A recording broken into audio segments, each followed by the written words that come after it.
washed your hands and you think he's okay, what will the doctor say?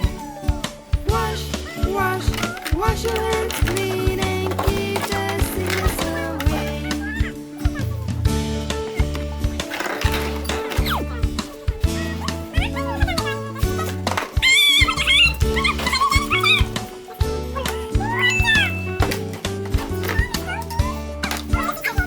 Want to play outside all day, what will the doctor say? Rest, rest, do your best and you'll have the strength to play.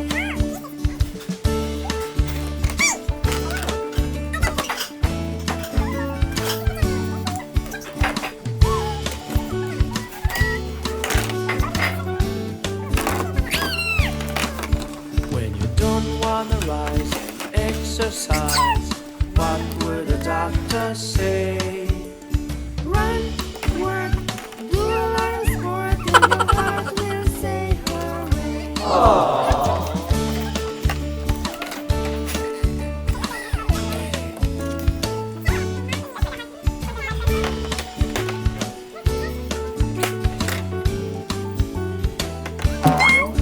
When you skip your meal just about every day, what will the doctor say? Eat, eat, 3 times a day and you'll grow really healthy someday.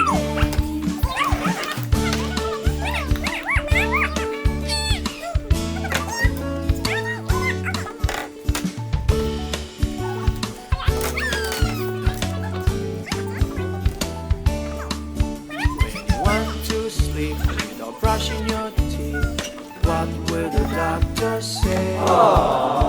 Wash, wash, wash every day and your smile so bright to stay.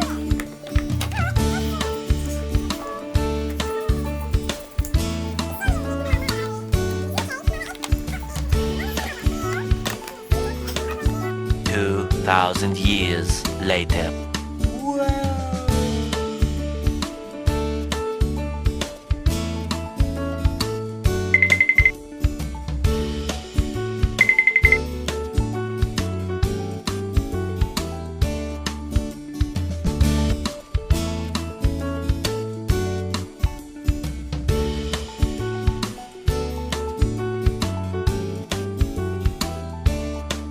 Haven't washed your hands and you think he's okay, what